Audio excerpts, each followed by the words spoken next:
Good morning. This is Jason Dean coming live at you again for another edition of Film Fanatic. This is another show where I'm trying to do some specialty shows, and I did two shows recently on two fantastic directors, two of my favorite directors. I did a show on my favorite horror exploitation director, Lucio Fulci, otherwise known as the Maestro. In my book, the greatest Italian director. He, and that's it's saying a lot, and it's kind of a bold statement, just because that the amount of directors, especially in the decades of the 60s, 70s, and 80s, with all of the glorious exploitation movies that were coming out, all of the horror exploitation, all of the giallo films, so many amazing directors. You have Dario Argento, of course, he's probably the most popular. Bruno Mattei. There's there's just so many. Jess Franco, Sergio Martino. They're all just brilliant. But there's something about Lucio Fulci that just for me puts him on the top. So I did a specialty show where I did a show just talking about him and what kind of he means to me, and talked a little bit about his career.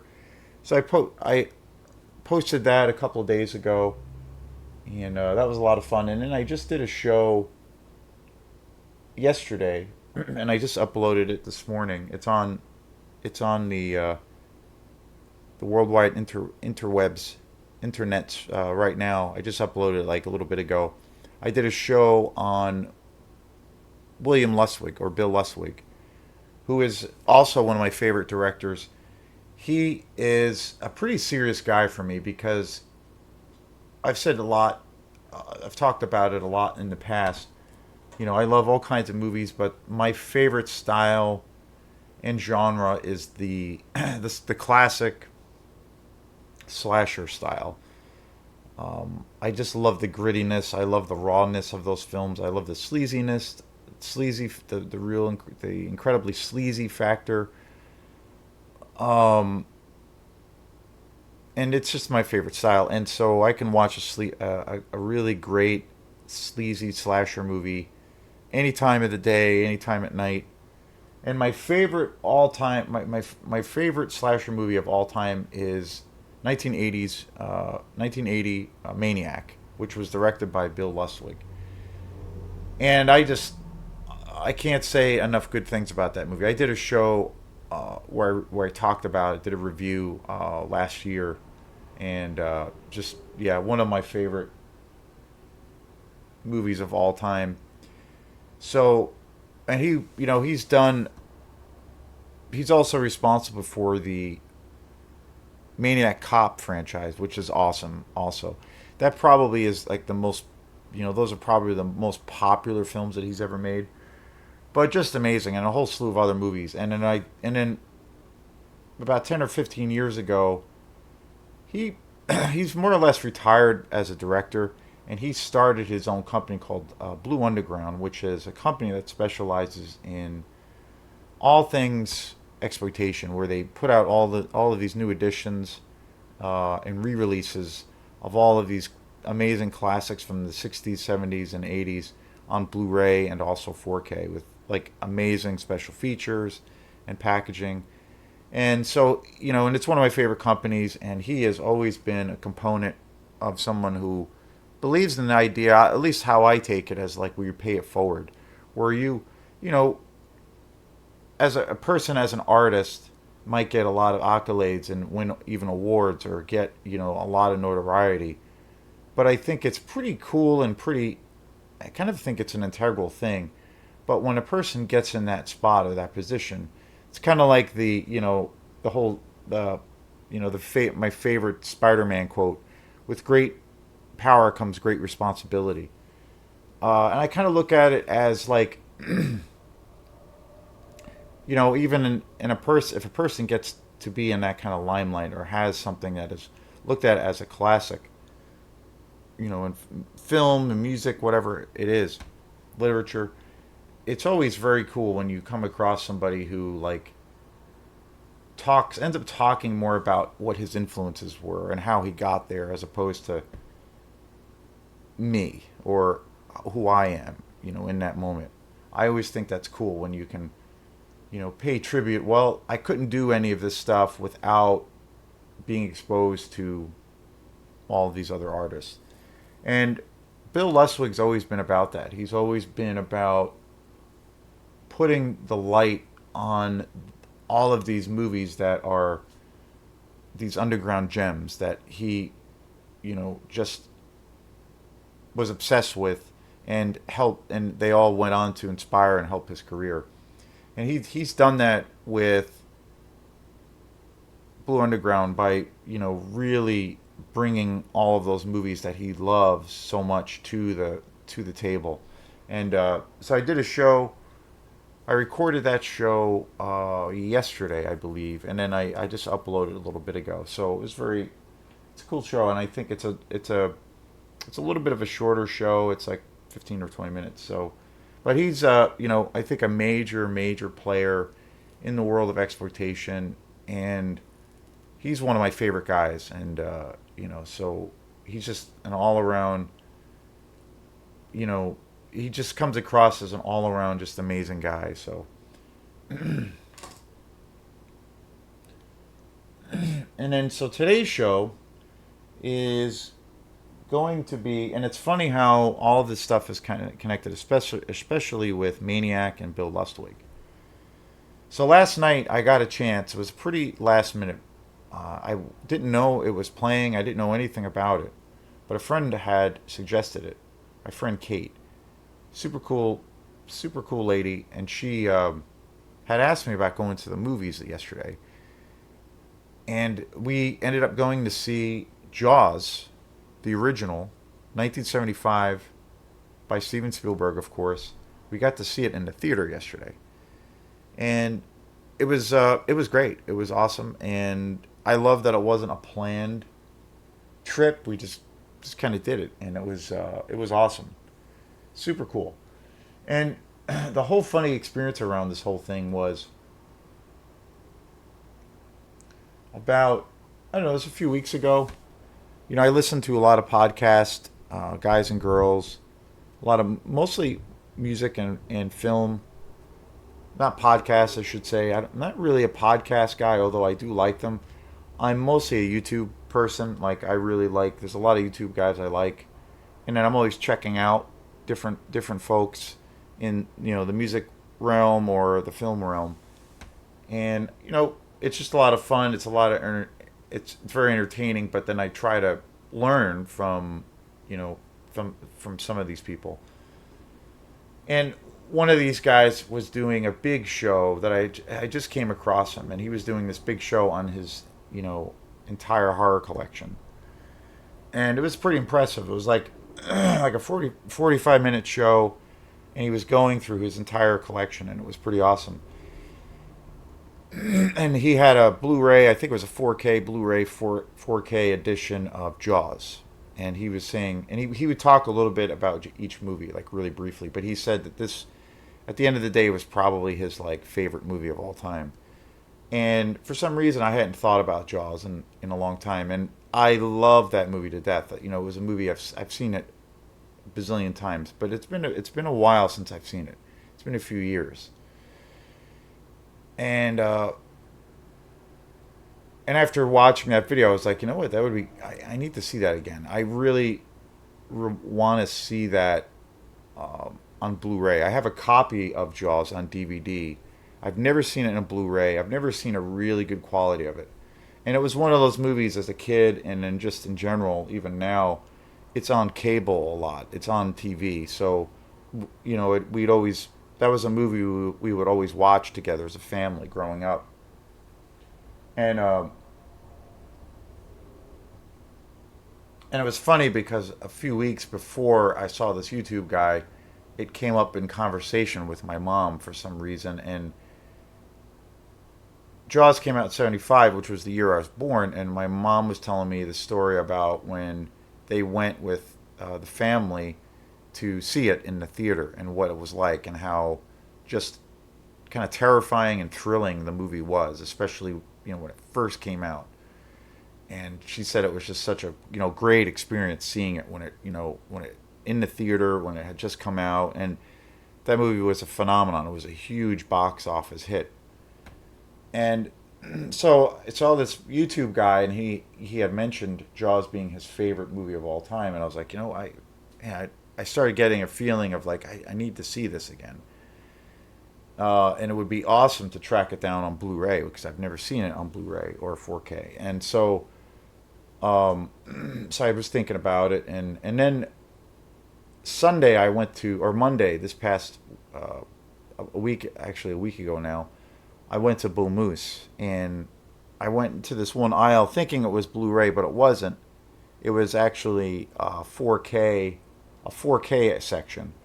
And I was going through the movies, and they had some really great movies I was looking at. And one of them I came across was Jaws, and I was like, oh, they got Jaws here.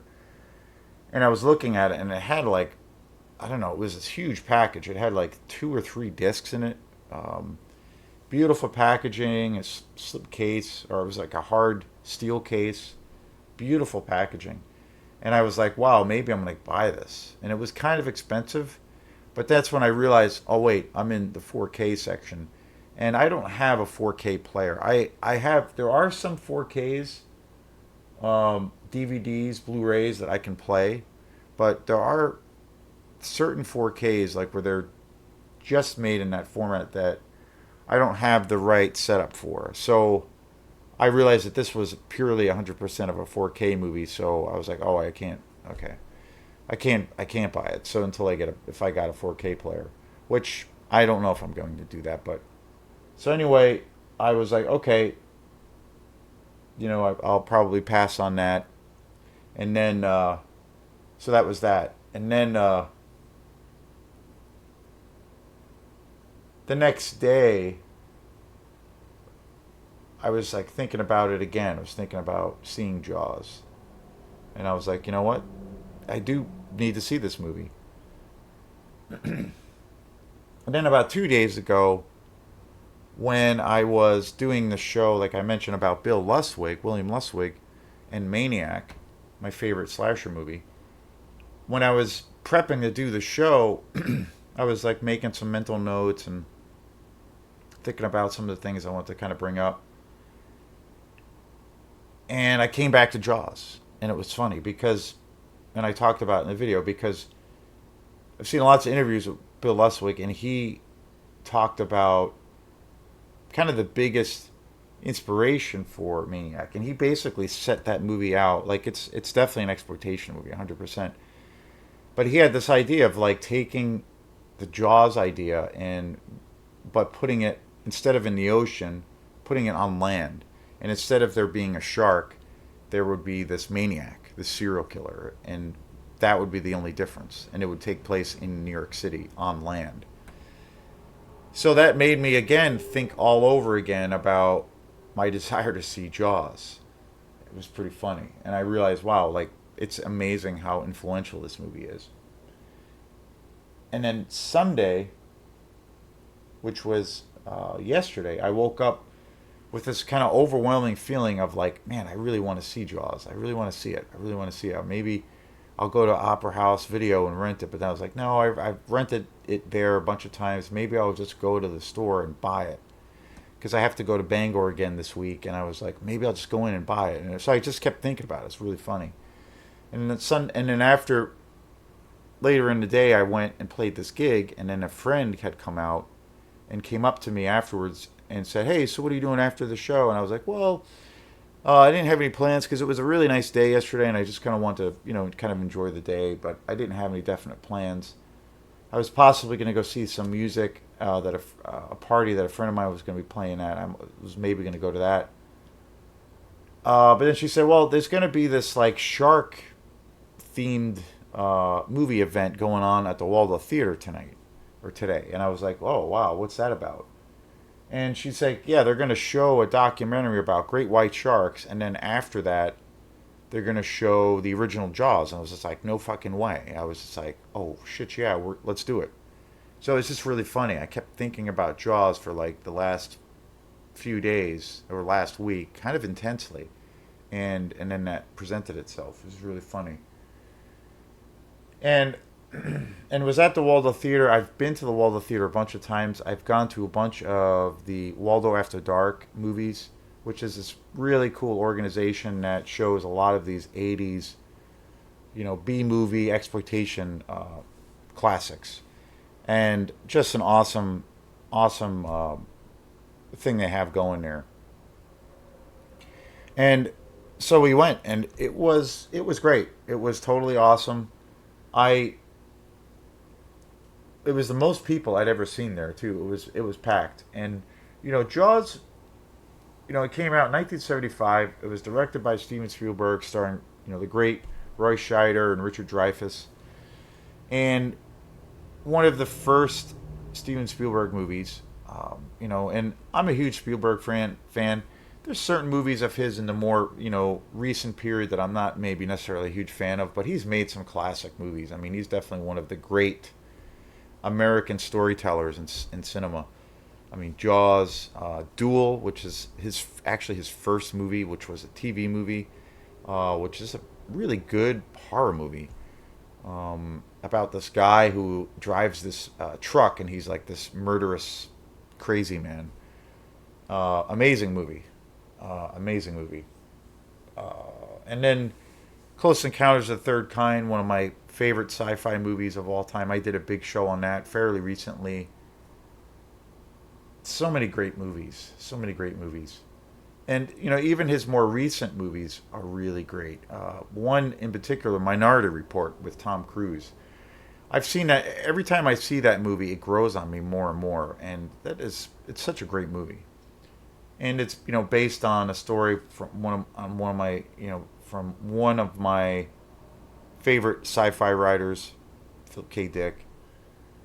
And another one I hadn't seen in years, which I watched last year after I hadn't seen it in years and years, was AI, artificial intelligence, with Jude Law. And that movie is just so spectacular. Like, it's such a dark movie. It's such a grim movie, but it's just so amazing. Such an amazing movie. So there's so many movies that he's done that are just fantastic. And so, and I think Jaws, probably it's safe to say, might be the greatest movie he's ever directed. I think it's one of the best horror movies. I look at it as a horror movie, and I think it's one of the best horror movies. But it's actually like, um, it's got a lot of elements. I think it's a movie you can bring the family to. It's a great family film, and it's a great adventure. It's a real thrilling and exciting movie. It's got the iconic film score by the legendary John Williams. And the thing that was so cool about watching it, and again, it came out in '75, is that it felt like if I had never seen it before, or had never even heard of Jaws before, and watching it last night, it felt like this movie could have come out 2023. Like, it just feels so fresh, so ahead of its time. And there's no CGI, there's no computer generated, you know, sequences whatsoever. It's all man made. Everything. I mean, all of the stunt work, the uh, the creation of Jaws himself, the shots with Jaws in it, just fantastic.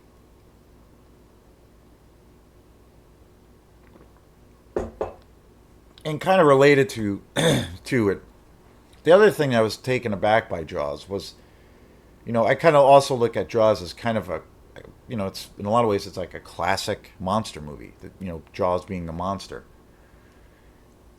and it's really cool because I realized you don't actually see the monster Jaws, the shark, until maybe like an hour and a half into the movie where they actually show him, where Roy Scheider's character, they're all on the boat together, and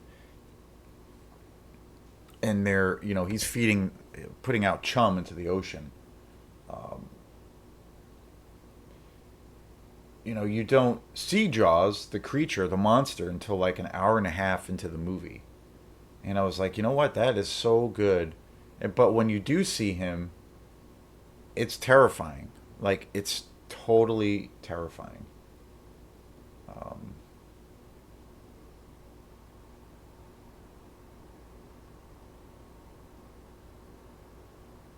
yeah.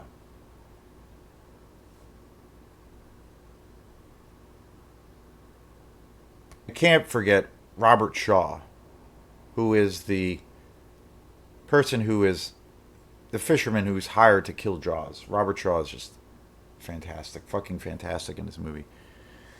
But I realized, like, wow, like they don't show the monster until like an hour and a half into it. Like you see little pieces of him, and he's in the background, he's in the shadow.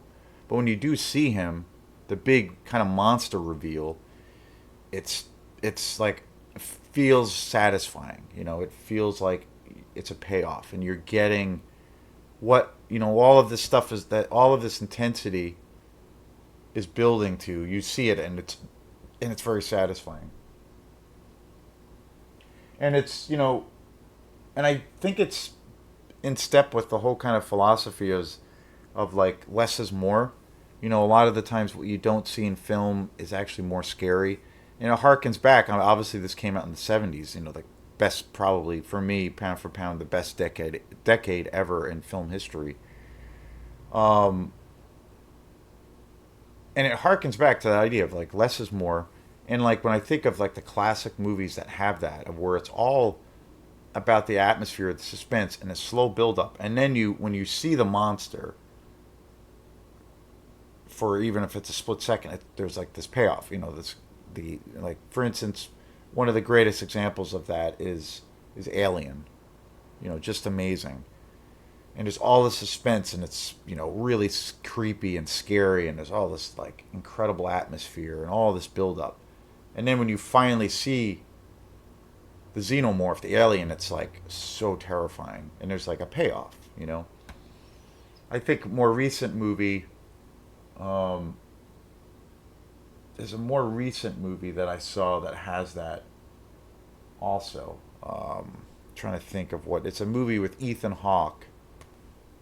The Ethan Hawke movie that came out a few years back, Sinister, 2012. That to me is, it's a more recent movie for the most part, but that movie has a very '70s vibe. It's that same kind of thing where the monster, the demon, you don't see him, and when they do show him, it's really effective, and there's all this atmosphere, there's all this suspense, and I'm a big fan. I love movies that are very over the top and super, filled with gore and blood and sex and violence at every turn. But usually, if there's like some substance to it, and there's like a good story, and it just has that kind of low budget feel, I love things like that.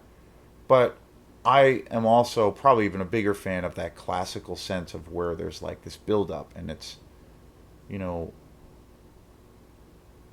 you're you're drawn into the story. You care about the characters, and then once the director has you in the palm of his hand, he can take you anywhere. And it's funny because I keep seeing posts about, and I don't like to trash movies or like shit on people because, it's there's enough negativity in the world. But I keep seeing posts day in and day out about the last voyage of the Demeter, which I did a review for that movie about 2 weeks ago or a week ago. Yeah, a week ago. I saw it in the theater. Uh, I saw it in the theater opening weekend, and I did a little review for it. And that movie had some incredibly, I don't know. That movie had such a great start and had such a great uh, first hour. I was totally into the movie, you know,